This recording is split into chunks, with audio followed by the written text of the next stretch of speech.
Hello everyone and welcome to my YouTube channel. जैसा कि आप सभी जानते हैं 2 महीने बाद सीपीओ का एग्ज़ाम होने वाला है और काफ़ी लोगों के मन में अलग अलग डाउट्स हैं, क्योंकि कुछ ऐसे स्टूडेंट्स हैं जिन्होंने अपना पीछे टाइम वेस्ट कर दिया। अब उनके मन में डाउट्स ये हैं कि क्या 2 महीने सफिशिएंट है इस एग्ज़ाम को क्लियर करने के लिए? अगर आज से भी मेहनत करूँगा तो क्या मैं इस एग्ज़ाम को क्लियर कर सकता हूँ, एक जॉब ले सकता हूँ या नहीं ले सकता? ठीक है, अगर ले सकता हूँ तो क्या स्ट्रैटेजी होनी चाहिए, क्या प्लानिंग होनी चाहिए, क्या मेरा डेली रूटीन होना चाहिए? ठीक है, तो अलग अलग सभी के डाउट्स हैं, तो सभी के यहाँ पे डाउट्स मैं क्लियर करूँगा। 2 महीने की प्लानिंग बताऊँगा, किस तरीके से आपको पढ़ना है, क्या नहीं पढ़ना। और आप ऑलरेडी जानते हो कि नोटिफिकेशन जो आउट हुई है उसमें 4000 से ज़्यादा वैकेंसी हैं। ठीक है, इसका मतलब ये है कि सिलेक्शन लेने के चांसेस ज़्यादा हैं। जैसे कि 2022 में ज़्यादा वैकेंसी आई थी तो प्री की कट ऑफ लो गई थी। ठीक है, इस तरीके से आपके मन में ये भी डाउट होगा कि कैसे ही करके बस प्री क्लियर हो जाए और बस फिर मैं मेहनत करके अच्छे से टाइम दे के, चाहे 8 घंटे देने पड़े चाहे 10 घंटे, मैं टीयर 2 में ज़्यादा स्कोर ले आऊँगा। ठीक है, तो क्या मेरा टीयर 2 के स्कोर से सिलेक्शन हो जाएगा अगर टीयर 1 में सिर्फ मैं कट ऑफ क्लियर करता हूँ तो? ठीक है, तो हर एक चीज़ आपको मैं अच्छे से एक स्टोरी के माध्यम से समझाऊँगा, तो इस वीडियो को बिल्कुल ध्यान से समझना। ठीक है, तो नोटिस नहीं पढ़ेंगे क्योंकि नोटिस आप ऑलरेडी पढ़ चुके हो। ठीक है, सीआईएसएफ की वैकेंसी इस बार काफ़ी ज़्यादा है, तो इसका मतलब ये है कि आप इसको भी टारगेट कर सकते हैं। ठीक है, तो सिलेक्शन लेने के चांसेस ज़्यादा तब हो जाते हैं जब वैकेंसी ज़्यादा आती है। और एज से लेकर आपको काफ़ी डाउट्स हैं, क्योंकि इसमें एज इस बार अगस्त से ली है, जनवरी से लेनी चाहिए थी। तो ये चीज़ आप ट्विटर अपना मतलब ट्वीट कर सकते हो, इसके लिए कैंपेन चल रहा है। अब बात करते हैं काम की। ठीक है, कितना स्कोर करूं जिससे सेफ हो जाऊं? सबसे पहला डाउट यही है कि कितना स्कोर करूं। जो एवरेज स्टूडेंट और जो वीक स्टूडेंट है, बाकी जो टॉपर्स स्टूडेंट है उनका टारगेट ऑलरेडी है कि 160 प्लस लेकर आना है और उनका स्कोर अच्छा खासा आ भी रहा होगा। तो वो छोटी छोटी मिस्टेक को जिस तरीके से भी सुधारना है वो, उसके लिए मैं अलग से वीडियो लेकर आऊँगा।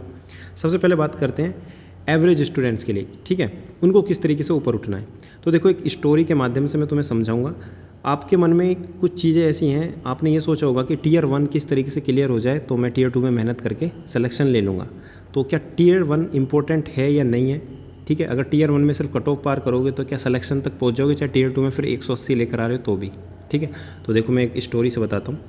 2 दोस्त थे, एक अभिषेक और एक पूजा। ठीक है, पूजा जी दिल्ली से बिलोंग करती हैं और अभिषेक गांव से बिलोंग करते हैं, यानी यूपी हरियाणा से मान सकते हो आप। ठीक है, तो अभिषेक मैथ में बहुत स्मार्ट है, यानी कि तेज़ है, उनकी मैथ बहुत स्ट्रॉन्ग है, जिस वजह से वो मतलब मैथ में अच्छा स्कोर कर सकते हैं। ठीक है, और जो पूजा जी हैं उनकी इंग्लिश अच्छी खासी है, सीबीएसई बैकग्राउंड यानी दिल्ली से पढ़ी हैं, तो उनका स्कोर इंग्लिश में 45 प्लस आता है जब वो मॉक देते हैं। ठीक है, अब होता क्या है, दोनों ने सोचा कि यार सीपीओ की तैयारी करेंगे और दिल्ली पुलिस में सिलेक्शन लेंगे, फिर शादी करेंगे। ठीक है, तो दोनों ने सोचा। अब सोचा तो इसका मतलब ये नहीं है कि जो सोचा वो चीज़ मिल जाएगी। तो दोनों ने मेहनत भी करी, उन्हें ये भी पता था कि मेरा ये वाला सब्जेक्ट वीक है मैथ, और इनको ये पता था कि मेरा इंग्लिश वीक है। लेकिन जब दोनों ने तैयारी करी और जब टीयर 1 दिया तो उनका जो स्कोर आया वो इस तरीके से आया कि अभिषेक का इंग्लिश में 25 प्लस यानी कि 25 के आसपास, और मैथ में 45, रीजनिंग में 45, जीएस में 15 प्लस, यानी टोटल 130 प्लस स्कोर आया अभिषेक का। इसी तरीके से 140 प्लस आया पूजा का। ठीक है, इसका मतलब ये हुआ कि दोनों ने टीयर 1 की कट ऑफ क्लियर कर ली, क्योंकि टीयर 1 की कट ऑफ लगभग 125 गई है। ठीक है, एक एग्जांपल मान के चलो। अब टीयर 1 का रिजल्ट आने के बाद फिजिकल होगा 1 महीने बाद, और 1 महीने बाद फिजिकल के टीयर 2 होगा, यानी लगभग 2 महीने हैं, और 2 महीने बाद आपका क्या है, मेंस होगा। तो फिजिकल की तैयारी भी करनी है और मेंस की तैयारी भी करनी है। तो अब आप खुद सोचो, जिनका स्कोर यहाँ पे 130 आ रहा है और जिनका स्कोर यहाँ पे 140 आ रहा है, किसके चांसेस ज़्यादा हैं यहाँ पे सिलेक्शन लेने के? ठीक है, आप यही कहोगे कि 140। ठीक है, लेकिन अगर इनका स्कोर 130 भी आए, ठीक है, एक एग्जांपल ले लेते हैं, और इनका स्कोर 140 आए, तब किसका सिलेक्शन लेने के चांसेस ज़्यादा होंगे? आप जब भी यही कहोगे कि इसके ज़्यादा, लेकिन नहीं, सिलेक्शन लेने के चांसेस ज़्यादा होंगे पूजा जी के, क्योंकि उनकी इंग्लिश स्ट्रॉन्ग है। जिसकी इंग्लिश वीक है, ठीक है, उन्होंने कट ऑफ तो क्लियर कर ली टीयर 1 की, उनका स्कोर आ गया मान लो 130। ठीक है, उन्होंने मेहनत करी, ठीक है, क्योंकि फिजिकल की तैयारी भी करनी है। अब ऐसा नहीं है, देखो प्रैक्टिकल बात करूँगा, ऐसा नहीं है कि आपको डीमोटिवेट कर रहा हूँ, मैं रियलिटी बता रहा हूँ। अगर आपका स्कोर मान लो 130 आ रहा है, आपको पता है मेरी इंग्लिश काफ़ी वीक है, आपके पास मान लो 1.5 महीने है, तो ऐसा नहीं है कि चमत्कार हो जाएगा एकदम से। अगर आपका स्कोर यहाँ पे 100 आ रहा है तो 1.5 महीने में एकदम 180 आ जाएगा, नहीं आएगा ना, क्योंकि टाइम लगता है, कॉम्प्रीहेंशन में टाइम लगता है। वो कैब आप याद कर सकते हो, रट्टा मार सकते हो, ग्रामर 1 महीने में सीख के प्रैक्टिस करके एरर और जो भी आपके गलत क्वेश्चन होते हैं उन्हें मार्क करके उनका रिवीजन कर सकते हो। लेकिन कॉम्प्रीहेंशन एक ऐसी चीज़ है जिसके लिए आपको टाइम देना पड़ेगा। ठीक है, महीने लगते हैं, और मेंस में वही चीज़ इंपॉर्टेंट होती है जो आपको 180 प्लस लेकर जाती है। ठीक है, तो अब देखो, जैसे उसका 130 स्कोर आया टीयर 1 में अभिषेक का, उसने मेहनत करी तो उसका स्कोर 150 आया। ठीक है, 155 मान लेते हैं, तो 185 यानी स्कोर किया किसने? अभिषेक ने। अब पूजा जी ने कितना स्कोर किया? पूजा जी ने स्कोर किया 180, यानी कि 140 स्कोर था उनका। तो उन्होंने स्कोर किया 180, तो इनका स्कोर हो गया 320 प्लस। क्लियर। अब देखो दोनों ने सोचा क्या था, दोनों ने ये सोचा था कि दिल्ली पुलिस में सिलेक्शन लेना है, लेकिन सिलेक्शन अभिषेक का कहीं भी नहीं हुआ। क्यों? क्योंकि कट ऑफ जो गई है वो सीआरपीएफ की 290 गई है। एक सेकंड, ये 285 है, ठीक है। तो 290 कट ऑफ गई है, इसका मतलब ये हुआ कि अभिषेक का सिलेक्शन नहीं हो पाया। अब क्यों नहीं हो पाया? अब आपको तो ये लगेगा कि मैंने टीयर 1 क्लियर कर लिया तो मेरा सिलेक्शन हो जाएगा, लेकिन नहीं, काफ़ी चीज़ें ऐसी हैं जो आपको स्टॉप करेंगी और वह चीज़ आपको बाद में पता चलेगी जब आप तैयारी करते करते जाओगे। इसलिए मैं पहले बता रहा हूँ, ठीक है। और जो पूजा जी हैं, उन्होंने मेहनत करी, उनको मतलब पता था कि मेरी इंग्लिश स्ट्रॉन्ग है, तो उनका स्कोर 180 आया, लेकिन दिल्ली पुलिस उन्हें तब भी नहीं मिली। उनको एसएसबी या बीएसएफ जो भी जिस हिसाब से कट ऑफ रही उनको वो मिली। तो इस कहानी के माध्यम से सिर्फ आपको मैं ये समझा रहा हूँ, जो आप सोच रहे हो ना कितना स्कोर करूँ जिससे मैं सेफ़ हो जाऊँ। सेफ़ होना या ना होना ये ऐसा नहीं है कि आपने टीयर 1 क्लियर कर लिया तो आप सेफ़ हो जाओगे, नहीं, ठीक है। काफ़ी लोग फिजिकल में आउट होंगे, काफ़ी मेडिकल में, वो तो अलग बात है, लेकिन बात करते हैं पढ़ाई की। तो पढ़ाई में आपको ये सोचना होगा यार टीयर 2 सिर्फ इंग्लिश है, ठीक है।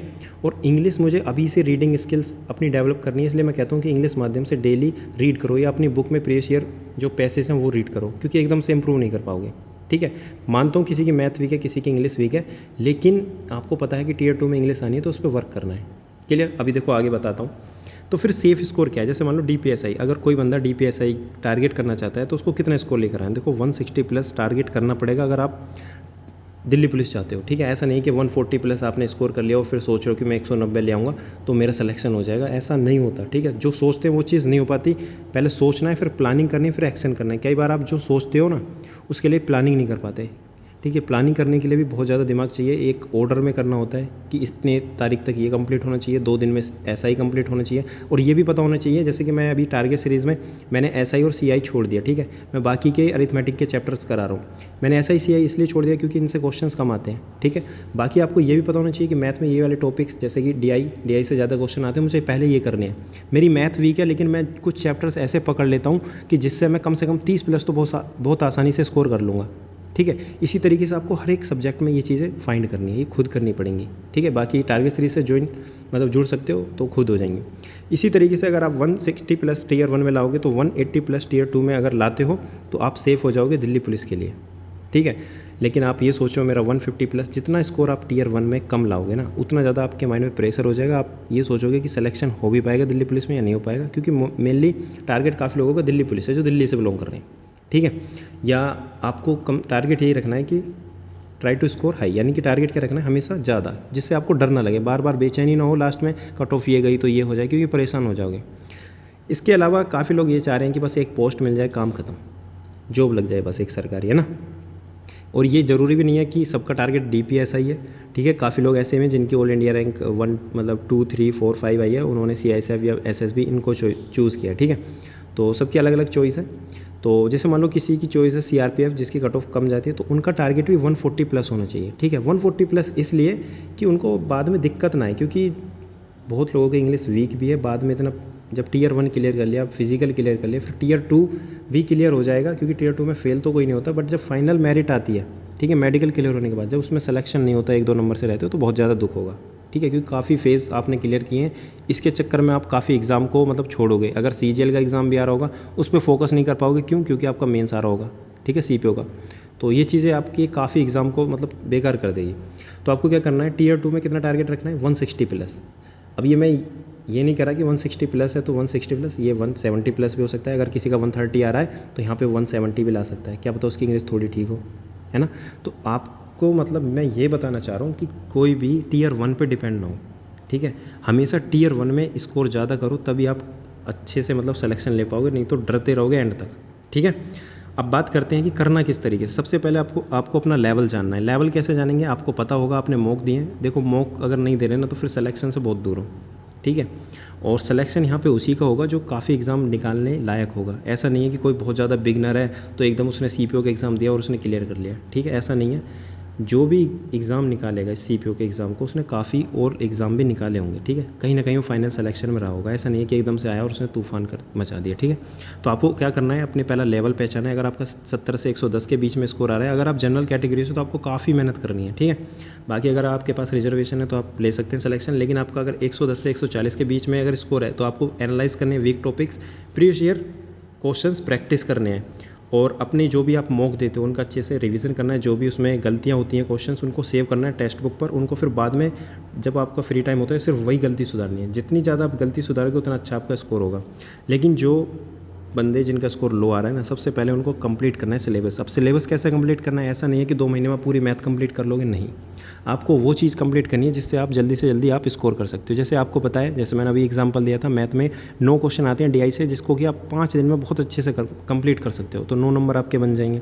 इस तरीके से काफ़ी अलग अलग चैप्टर्स हैं जो आपको लगता है कि नहीं मैं तो मेरी ट्रिग्नोमेट्री अच्छी है तो उसको कर लूँगा, या आपको लगता है कि मेरी ग्रामर अच्छी है, मुझे सिर्फ वोकैब याद करनी है तो डेली मैं वोकैब याद करूँगा। मैं क्यों अपना ग्रामर पे बार बार चैप्टर्स पे मतलब अपना पूरा कंप्लीट करूँ। शॉर्ट नोट्स बनाकर सिर्फ उसको रिवाइज करके ही काम चला सकता हूँ, या 120 रूल्स पढ़ सकता हूँ, ठीक है। और प्रीवियस ईयर क्वेश्चंस प्रैक्टिस करने हैं और एग्ज़ाम पैटर्न को जानना है। जैसे कि मैं बता रहा हूँ कि आपको एनालिसिस करना है कि मॉक में किस टाइप के क्वेश्चंस पूछे जा रहे हैं और मैं क्या कर सकता हूँ मैं कम समय में, ठीक है। तो इस तरीके से आपको ये सभी चीज़ें करनी है। एग्ज़ाम पैटर्न जानना है और क्वेश्चंस पैटर्न भी पहचानना है साथ के साथ, और उसी के अकॉर्डिंग आपको अपनी पढ़ाई करनी है। ये खुद आपको करना पड़ेगा, कोई और नहीं बताएगा अगर आपको सिलेक्शन लेना है तो, क्योंकि सब आएंगे स्ट्रैटेजी बताएंगे, लेकिन सबकी स्ट्रैटेजी सबके अकॉर्डिंग अलग अलग होगी, ठीक है। अगर आपको लगता है कि नहीं मैं अपनी स्ट्रैटेजी नहीं बना सकता, मेरे में इतना दिमाग नहीं है कि मैं इतनी एनर्जी लगाऊं और सोचूं क्योंकि मैं बिगिनर हूं, तो आप direct 60 days target series follow कर सकते हैं टेलीग्राम चैनल पर, ठीक है। इसके अलावा किसी को लगता है कि नहीं मुझे तो वीडियो से समझ में आता है, तो 90 डेज टारगेट सीरीज़ है यूट्यूब पर। उसमें आप 90 डेज़ तो है नहीं आपके पास सिर्फ 60 दिन है, तो आप 90 डेज़ कैसे करोगे। उसमें देखो आप ये कर सकते हो, आपको लगता है कि यार ये वाला टारगेट जो कि मान लो डे 1 में और डे 4 तक, यानी डे 1 से डे 4 तक मान लो उसमें नंबर सिस्टम पढ़ाया गया है, यानी कि डे 1 से लेकर डे 5 तक 5 दिन तक नंबर सिस्टम पढ़ाया गया है। तो आप ये देखो यार मैंने नंबर सिस्टम पढ़ रखा है या नहीं पढ़ रखा। तो आपने अगर आपको लगता है कि नहीं मैंने तो नंबर सिस्टम पढ़ रखा है और मुझे अच्छे से आता है, तो उसको छोड़ के आप डे 6 से मैथ का टारगेट स्टार्ट कर सकते हो। इन कुल मिलाकर बात यह है 90 दिन की जो टारगेट सीरीज़ है उसको अच्छे से देखो और उसमें जानो कि यार आपको क्या आता है। जो आता है उसको छोड़ो, जो नहीं आता उसको कंप्लीट करो, ठीक है। इस तरीके से आप टारगेट कंप्लीट कर सकते हैं। ये हो गए 2 तरीके, 60 डेज़ और 90 डेज़, ठीक है। तीसरा तरीका आपको खुद का होगा, क्योंकि सबका लेवल अलग है। अगर आप खुद से अपनी स्ट्रैटेजी बनाओगे वो सबसे बेस्ट रहेगी। थोड़ा टाइम लगेगा लेकिन सोच समझ के बना लेना, ठीक है। वो कैसे बनेगी, सबसे पहले आपको एनालिसिस करना पड़ेगा, जो कि मैंने यहाँ पे बताया था। अपना लेवल जानना है, अपनी वीकनेस पहचाननी है, ठीक है। क्या कर सकता हूँ क्या नहीं कर सकता। स्ट्रैटेजी वीडियो ऑलरेडी यूट्यूब पर पड़ी है, ठीक है, जिसमें मैंने अच्छे से एक एक चैप्टर्स के बारे में मतलब एक एक सब्जेक्ट के बारे में बता रखा है कि इंग्लिश कैसे पढ़नी है, ठीक है, जीके कैसे पढ़नी है, मैथ कैसे पढ़नी है, पूरा सब कुछ बता रखा है। तो अपना टाइम टेबल खुद का बनाओ, ठीक है, कि मेरी मैथ स्ट्रॉन्ग है, 1 घंटा भी पढ़ूंगा, रूल्स रिवाइज़ करूँगा, ठीक है, तो मेरा काम चल जाएगा। लेकिन मेरी इंग्लिश वीक है तो उसको मैं 3 से 4 घंटे दूंगा, ठीक है। इसलिए मैं यहाँ पे कोई टाइम टेबल नहीं बना रहा कि 3 घंटे मैथ पढ़ो 3 घंटे इंग्लिश, ठीक है। सबको अपने अकॉर्डिंग करना है, क्लियर। तो ये चीज़ें समझो। अब देखो प्लानिंग ज़रूरी क्यों है। देखो आपके पास सिर्फ 2 महीने हैं, तो ऐसा नहीं है 2 महीने है तो आपने ये सोच लिया यार 2 महीने हैं तो 2 महीने में मतलब कि मैथ के वाले चैप्टर कंप्लीट कर लूँगा और ये कर लूँगा, ऐसा नहीं होगा। 2 महीने को डिवाइड करना है वीकली, ठीक है। वीकली डिवाइड करने के बाद आपको इसको डेली डिवाइड करना है। डेली का मतलब ये है कि आपको 1 हफ्ते का टारगेट लेना है। 1 हफ्ते का टारगेट का मतलब आपको ये सोचना है कि यार 1 हफ्ते के अंदर मैं नंबर सिस्टम भी कंप्लीट करूँगा और 1 हफ्ते के अंदर ज्योमेट्री भी कंप्लीट करूँगा। यानी 2 चैप्टर मुझे कंप्लीट करने हैं या 3 चैप्टर कंप्लीट करने हैं, या ग्रामर के मुझे 5 चैप्टर यानी रूल्स के साथ जो भी उसके एरर के क्वेश्चन है वो प्रैक्टिस करनी है। जीके में मुझे 1 हफ्ते के अंदर पॉलिटी अच्छे से रिवाइज़ करनी है और उसके क्वेश्चंस करनी है 50-50 डेली, ठीक है।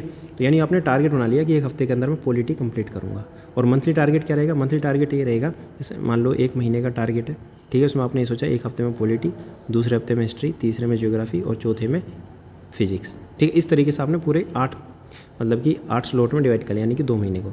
तो आपके पास 1 हफ्ते का टारगेट है कि आपने 1 हफ्ते में क्या करना है, पॉलिटी पढ़नी है अच्छे से। लेकिन कैसे पढ़नी है, पहले क्या पढ़ोगे वो आपको डे वाइज आपको बनाना है, यानी डेली, ठीक है। डेली का टारगेट बनाना है। अब डेली के टारगेट में भी आपने अलग अलग बना लिया, यानी मैथ में 2 घंटा मैं ये पढ़ूंगा और 1 घंटा पॉलिटी पढ़ने के बाद 1 घंटा उसके प्रीवियस ईयर क्वेश्चंस प्रैक्टिस करूँगा। तो उसका भी आपको स्लॉट बनाना है।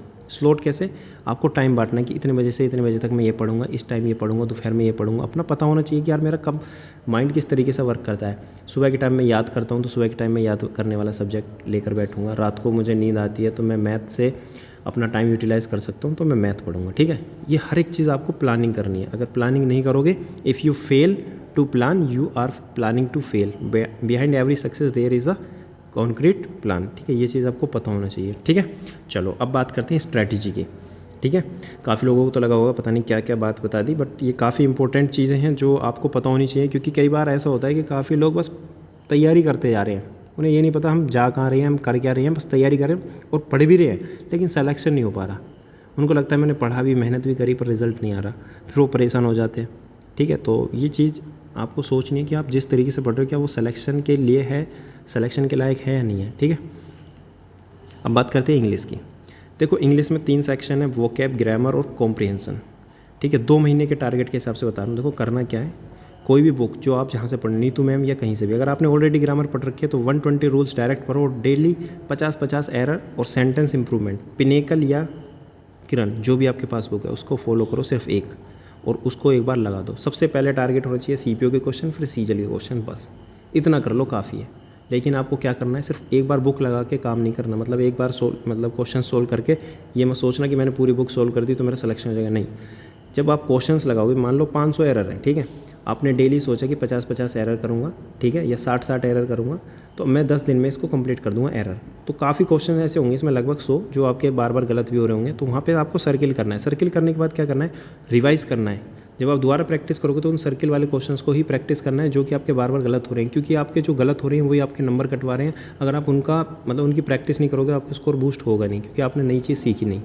और जो भी वो क्वेश्चंस गलत हो रहे हैं एरर के, ठीक है, उनमें ये देखना क्या वो रूल्स मेरे नोट्स से हैं, क्या मुझे वो याद नहीं आया इस वजह से गलत हो गया, या मेरी माइनर मिस्टेक थी, या कोई नया ऐसा रूल है जो मैंने नहीं पढ़ा। अगर नया है तो उसको अपने नोट्स में ऐड करना है। इस तरीके से आपको अपने शॉर्ट नोट्स बनाने हैं, वो ही रिवाइज़ करने हैं, या 120 रूल्स आप रिवाइज़ कर सकते हो। ठीक है, इस तरीके से ग्रामर करनी है।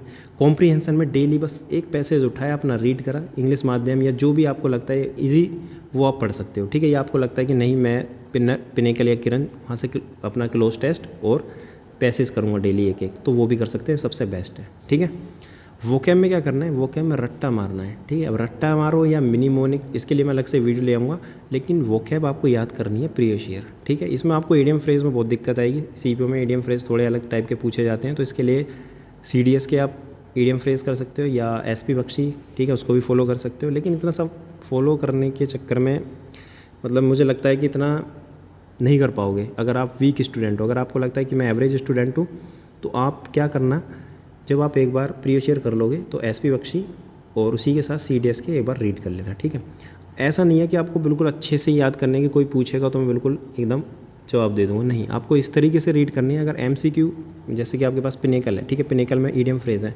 तो ऑप्शन से जब आप पढ़ते हो ना तो अच्छे से याद हो जाते हैं। अच्छे से आप एलिमिनेट कर सकते हो, माइंड में आ जाएगा कि हाँ ये चीज़ मैंने पढ़ी थी, इसका आंसर ही होगा। ठीक है, जरूरी नहीं है कि एकदम आपके दिमाग में सब चीज़ दिमाग में ही रहे, आप एलिमिनेट भी कर सकते हो। इसके अलावा क्या करना है, इसके अलावा आपको डेली सेक्शनल मॉक देने हैं। ठीक है, सेक्शनल मॉक देने 2019 से 2023 तक, यानी कि 43 टोटल सेक्शनल मॉक है, आपके पास 60 दिन है, तो डेली आपको एक सेक्शनल मॉक देना है। ठीक है, कभी कभी स्किप कर सकते हो, जैसे संडे में, सैटरडे में, तो टोटल फिर भी दिन कम होंगे तो 43 आप दे सकते हो। काफ़ी लोगों ने इसमें से सेक्शनल मॉक दिए भी होंगे, अगर उन्होंने दिए हैं तो वो 2023 से स्टार्ट कर सकते हैं सीजीएल का डेली 2020 तक। ठीक है, ऐसा नहीं है कि मेरा तो सीपीओ का कंप्लीट हो गया मैं क्या करूं। ठीक है, सीजीएल के दे सकते हो। टॉपिक वाइज प्रैक्टिस करनी है, वहाँ से आपको पता चलेगा यार मेरे तो पैसेज गलत हो रहे हैं, मेरी तो वोकैब गलत हो रही है, मेरी वोकैब में भी ईडियम फ्रेज ज़्यादा गलत हो रहे हैं। ठीक है, मेरी स्पेलिंग गलत हो रही है, तो जो चीज़ गलत हो रही है वही बुक उठानी है आपको, पिनेकल और किरण, उनमें से एक, और वही टॉपिक पढ़ना है। ठीक है, एमबी पब्लिकेशन नहीं पढ़नी। एमबी पब्लिकेशन की तो ज़रूरत नहीं है, क्योंकि आपके पास टेक्स्ट बुक का पास है, सेम वही सेट है। ठीक है, और मार्क क्वेश्चंस की प्रैक्टिस करनी है। इस तरीके से आपको पढ़ना है। अगर आपको लगता है कि इंग्लिश की स्ट्रैटेजी वीडियो और एक्सप्लेनेशन के साथ चाहिए तो वो आपको लिंक पे मिल जाएगी, अच्छे से पढ़ लेना, डिस्क्रिप्शन में मिल जाएगी लिंक, वहाँ से देख लेना। बात करते हैं मैथ की। मैथ में 2 पार्ट है, अरिथमेटिक और एडवांस। ठीक है, इसे भी मैं शॉर्ट में बताऊँगा, बाकी आप डिटेल में चाहते तो स्ट्रैटेजी वीडियो से ही देखना। ठीक है, तो अरिथमेटिक में देखो क्या करना है और एडवांस में क्या करना है। अगर आपका सिलेबस कंप्लीट है तो डायरेक्ट मॉक दो। मॉक देने के बाद आपको क्या करना है, सेम वही मॉक जैसे अभी मैंने इंग्लिश के बताए थे। मॉक देने के बाद आपको वीक टॉपिक्स पहचानने हैं। वीक टॉपिक से आपने देखना है यार मेरे रेस के क्वेश्चन सीपीओ में बार बार पूछे जा रहे हैं, इलेक्शन के क्वेश्चन पूछे जा रहे हैं और मेरे ये गलत हो रहे हैं। तो जो भी आपका वीक टॉपिक है, ठीक है, उसको आपको देखना है कि यार मेरा ज्योमेट्री से क्वेश्चंस गलत हो रहे हैं, ठीक है, नंबर सिस्टम से ज़्यादा गलत हो रहे हैं, ठीक है, रेस के क्वेश्चन ज़्यादा आ रहे हैं, जैसे मैंने अभी बताया था कि रेस और इलेक्शन के क्वेश्चंस आ रहे हैं। ठीक है, तो ये मेरे बार बार गलत हो रहे हैं। हर एक शिफ्ट में ये क्वेश्चन बार बार पूछे जा रहे हैं, तो मुझे सबसे ज़्यादा इसी पे फोकस करना है, ठीक है। आपको पैटर्न पहचानना पड़ेगा कि यार ये टाइप के क्वेश्चन इस पिछले साल भी पूछे गए, इससे पिछले साल भी पूछे गए। ऐसे नहीं है परसेंटेज चैप्टर पूरा पढ़ दिया। अगर वीक हो, आपको लगता है मेरा सिलेबस ढंग से कंप्लीट नहीं है, तो पर उसके पैटर्न को पहचान लो, ठीक है, कि क्या चीज़ पूछी जा रही है, ठीक है। ज्योमेट्री में किस लेवल तक के क्वेश्चन पूछे जा रहे हैं, एक ही थ्योरम के ऊपर क्वेश्चन पूछे जा रहे हैं या बहुत ज़्यादा हैवी थ्योरम पूछी जा रही है, ठीक है। ये चीज़ आपको खुद पता करनी पड़ेगी, क्योंकि किसी भी टीचर से पढ़ लो, वो पूरा सिलेबस ही पढ़ाएगा। वो ऐसा नहीं कि सीपीओ के लिए अलग से आपका बैच निकालेगा, इस तरीके से नहीं हो पाएगा, ठीक है। टारगेट्स दिए जाएंगे लेकिन उस तरीके से नहीं हो पाएगा जो एवरेज स्टूडेंट्स को ऊपर उठा सके। तो इसलिए मैं आपको बता रहा हूँ। बाकी धीरे धीरे मैं वीडियो लेकर आऊँगा डेली अब, ठीक है। डेली ना तो हफ्ते में 3-4 वीडियो लेकर आऊँगा, जिससे कि आपकी जो भी सीपीओ की जर्नी रहेगी, ठीक है, वो काफ़ी मतलब अच्छी हो जाएगी, जिसमें कि आपको मदद मिलेगी कि मैथ में कौन कौन से टॉपिक है, अरिथमेटिक के जो मुझे मतलब कम समय में कर सकता हूँ, एडवांस के कौन कौन से टॉपिक हैं, इस तरीके से मैं बताऊँगा, ठीक है, धीरे धीरे। तो अभी मैं फ़िलहाल शॉर्ट में बता रहा हूँ, टाइम ज़्यादा हो जाएगा। तो आपको करना क्या है, अरिथमेटिक के वो चैप्टर देखने हैं जो आपके स्ट्रॉन्ग है, सबसे पहले उस पर फोकस करना है। मतलब पहले तो नंबर अपना इंक्रीज़ करना है, ऐसा नहीं है कि जो स्ट्रॉन्ग है उसको छोड़ दो। स्ट्रॉन्ग को स्ट्रॉन्ग ही रखना है, जिससे आपका स्कोर कंसिस्टेंट रहे। जो आपके वीक है उनको इम्प्रूव करना है, ठीक है। ज़्यादा डीप पढ़ने की ज़रूरत नहीं है, ठीक है। और अपने अकॉर्डिंग आपको मार्क क्वेश्चंस पे प्रैक्टिस करने हैं, क्लियर। तो इतना काम करना, आपका स्कोर ज़रूर बूस्ट होगा। काफ़ी लोगों को ये भी दिक्कत होगी कि मेरी तो मैथ में स्पीड कम है, ठीक है, आता तो है थोड़ा बहुत पर स्पीड कम है। तो उसका इलाज सिर्फ ये है कि मॉक प्रैक्टिस करनी है डेली। आप बस ये टारगेट फॉलो करते रहो। सही बता रहा हूँ कि 10 से 15 दिन में आपको काफ़ी मतलब डिफरेंस देखने के लिए मिल जाएगा। अपना मतलब नोट कर लो आज, और 10-15 दिन तक बस यही करते रहो, एक मॉक और उसका एनालिसिस और इम्प्रूवमेंट, बस इतना करते रहो। आपको लगेगा कि यार मतलब सच में मतलब कुछ करा है मैंने, ठीक है। तो इतना करो। इसके बाद बात करते हैं रीजनिंग की। वो देखो रीजनिंग में 45 प्लस स्कोर, आप अगर आज से भी स्टार्ट करोगे, आपको लगता है कि नहीं मेरा तो स्कोर इसमें 25 है, ठीक है, तो भी आप 45 प्लस स्कोर ला सकते हो मेहनत करके। और 45 प्लस स्कोर तो लाना पड़ेगा। क्यों लाना पड़ेगा? क्योंकि आपको सिलेक्शन लेना है, और ये सबसे ईजी सब्जेक्ट है। अगर इसमें स्कोर डाउन जा रहा है तो फिर किस में लेकर आओगे स्कोर, खुद सोचो। जीके में आपको डर लगता है, इंग्लिश आपकी वीक है, मैथ भी कैलकुलेटिव लगती है, तो फिर मतलब करोगे क्या, है ना। तो रीजनिंग में लेकर आना है। तो रीजनिंग में भी क्या करना है, सेम वही 43 सीपीओ के मॉक देने हैं 2023 से लेकर 2019 तक, यानी बैक में जाना है, ठीक है। ऐसा नहीं है 2019 से स्टार्ट करो, क्योंकि नए पैटर्न जरूरी करना। फिर उसके बाद क्योंकि आपको 2019 के थोड़े हार्ड भी लगेंगे, तो 2023 से स्टार्ट करना।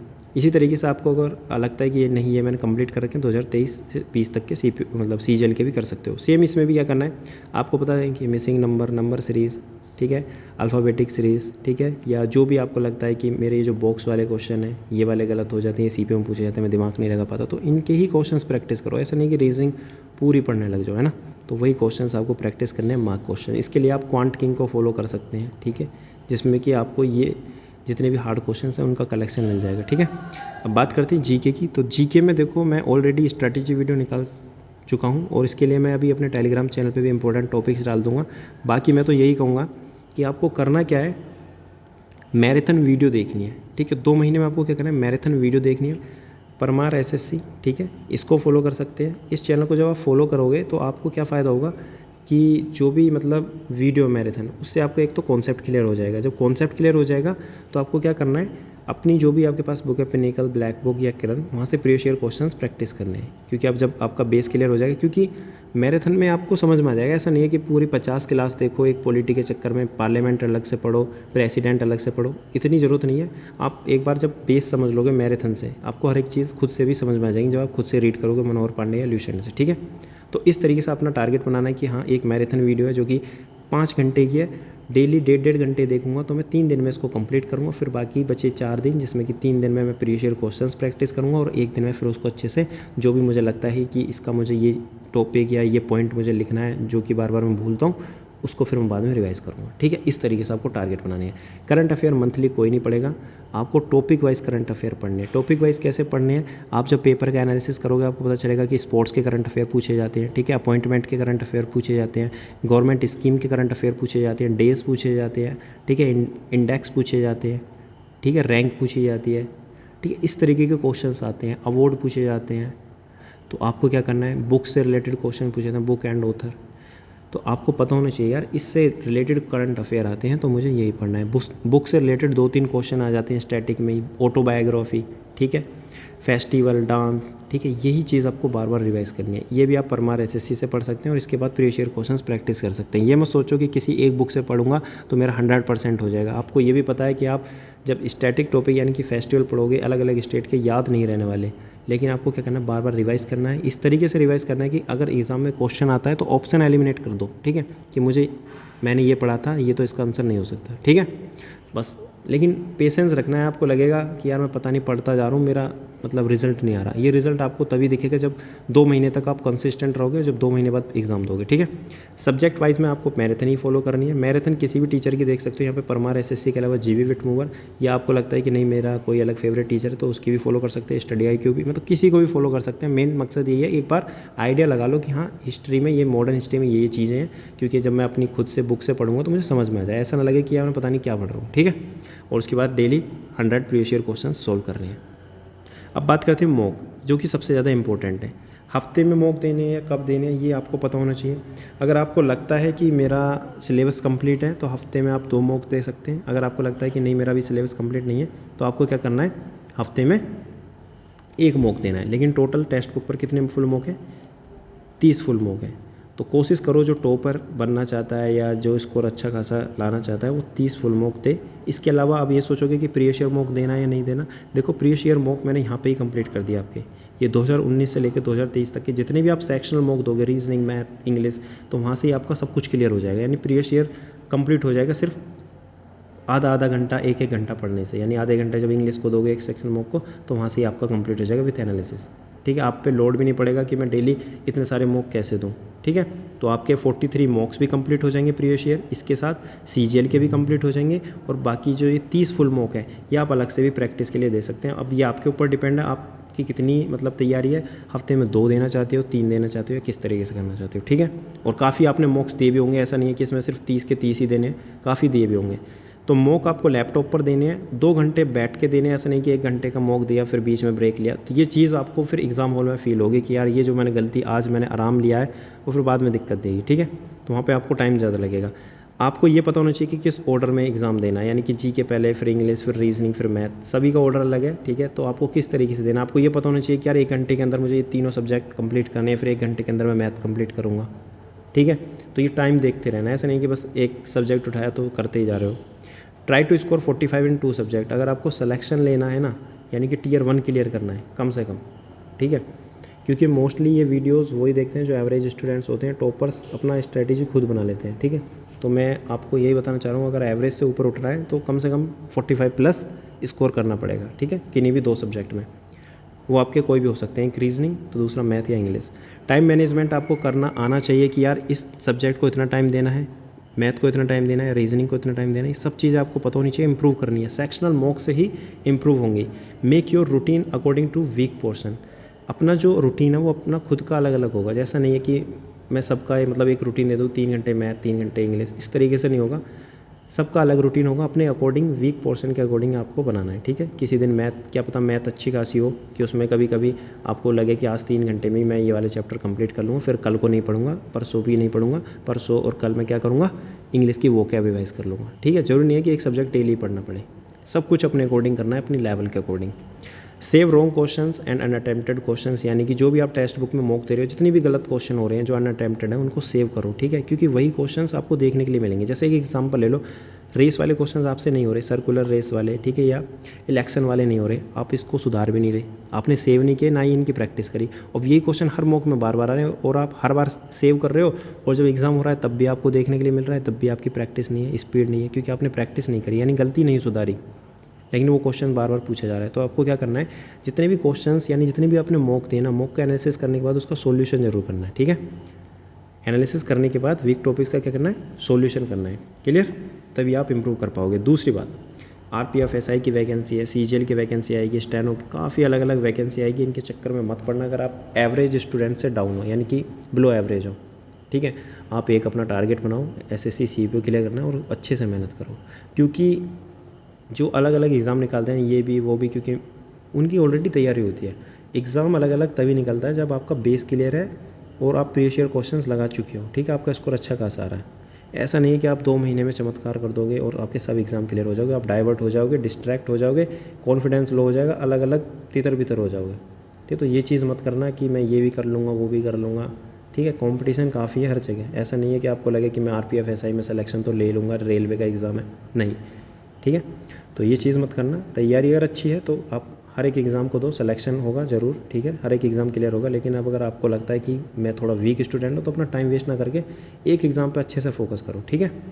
तो सोचना कम है, करना ज़्यादा है, थिंक लेस डू मोर। बाकी इस चैनल को सब्सक्राइब कर सकते हो अगर आपको लगता है कि हाँ मेरी हेल्प हो रही है। तो धीरे धीरे मैं वीडियो शॉर्ट करूँगा, और क्योंकि कोई स्क्रिप्ट नहीं होती, बस वीडियो का जो भी मैं मतलब PDF बनाता हूँ बस स्टार्ट कर देता हूँ अपना। तो कल से मैं शॉर्ट वीडियो लाऊंगा, और इसके अलावा हर टॉपिक वाइज आपको टेलीग्राम पर कमेंट करना है कि ये मेरा डाउट है कि मुझे मैथ में ये प्रॉब्लम आ रही है, मैथ में इंपॉर्टेंट चैप्टर्स जैसे कि अरिथमेटिक के कौन कौन से ऐसे चैप्टर होने चाहिए जिससे मैं स्कोर हाई कर पाऊँ, ठीक है, इंग्लिश में किस तरीके से स्कोर बूस्ट करूँ, ठीक है, हर एक चीज़ मैं आपको बताऊँगा अलग अलग तरीके से। पोस्ट प्रेफरेंस कैसी होनी चाहिए, CRPF की नौकरी अच्छी है या नहीं है, ठीक है, दिल्ली पुलिस, हर एक चीज़ के बारे में, ठीक है। डेली आपको मतलब अब 60 दिन तक मज़ा आएगा, ठीक है। तो जुड़ना ज़रूर।